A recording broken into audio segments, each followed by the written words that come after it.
दोस्तों, आज हम आपको महाभारत के एक ऐसे योद्धा की कहानी बताने जा रहे हैं जो असल में कौंतेय था, परंतु हर तरफ उपेक्षित हुआ।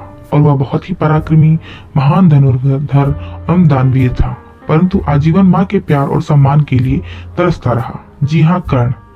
कर्ण वो ही योद्धा था जिसके बारे में आज हम आपको बताने जा रहे हैं। वैसे तो कर्ण के जन्म की कहानी तो आप सबको पता ही होगी कि विवाह के पूर्व ही सूर्यदेव के आशीर्वाद स्वरूप कुंती माता के गर्भ से कर्ण का जन्म हुआ था। परंतु आज हम आपको उसके पूर्व जन्म की कहानी बताते हैं। महाभारत के सभी योद्धाओं की कहानियां बहुत ही अद्भुत हैं। इनमें से ज्यादातर योद्धाओं ने पूर्व जन्म में किसी न किसी श्राप के मिलने की वजह से ही धरती पर जन्म लिया था और अपने कर्म को भोगने के पश्चात मोक्ष को प्राप्त हुए। महाभारत के इन योद्धाओं में कर्ण का नाम भी उन अभागे या यूं कहें कि उपेक्षित योद्धाओं में ही शामिल किया जाता है, जो वीरता, साहस और दान की प्रतिमूर्ति होने के बाद भी अपमानित किए गए। असल में कर्ण का अपमान दुख भी पूर्व जन्म का ही प्रतिफल था। कुरुक्षेत्र की रणभूमि पर कर्ण ने कौरवों की तरफ से युद्ध किया, लेकिन फिर भी कर्ण को वीर योद्धा माना जाता है। कर्ण और कई पौराणिक कहानियों के अनुसार स्वयं श्री कृष्ण ने भी कर्ण के पराक्रम की सराहना की थी। आइए जानते हैं कर्ण के पूर्व जन्म की कहानी। कर्ण ने पूर्व जन्म में दंभोदवा नामक असुर के रूप में जन्म लिया था, जिसे 100 कवच और कुंडल सूर्यदेव ने दिए थे।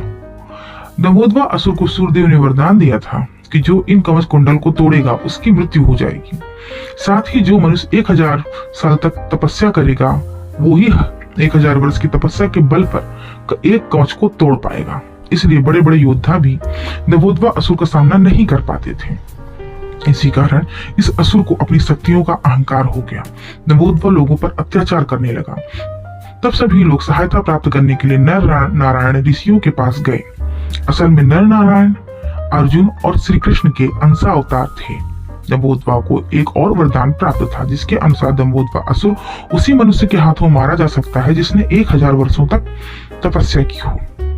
नर नारायण हजारों वर्षों से तपस्या में लीन थे। पहले नर ने दंभोदवा के साथ युद्ध करना प्रारंभ किया और उसका एक कवच तोड़ दिया।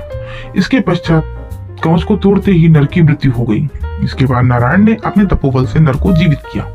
इसके बाद ही नर 1000 की तपस्या करने चले गए। इधर नारायण दंभोदवा से युद्ध करने लगे। इसके बाद नारायण ने कवच तोड़ा और उनकी मृत्यु हो गई। तब नर ने उन्हें जीवित किया।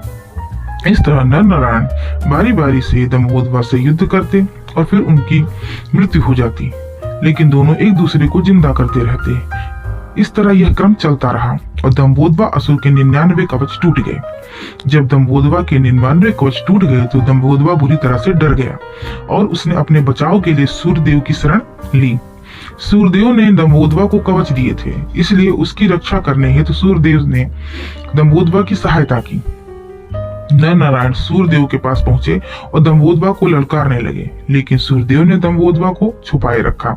तब नर नारायण सूर्यदेव से क्रोधित हो गए और उन्होंने कहा कि हे सूर्यदेव, आप अपने पुत्र की तरह दंभोदवा को अपने पीछे छुपा रहे हैं।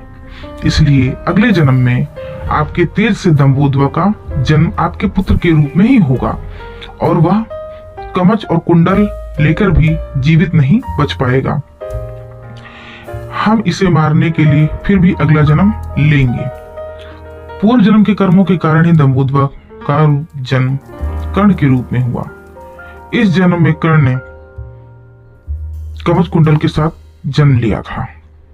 पूर्व जन्म के नर नारायण ने द्वापर युग में अर्जुन और कृष्ण के रूप में जन्म लिया।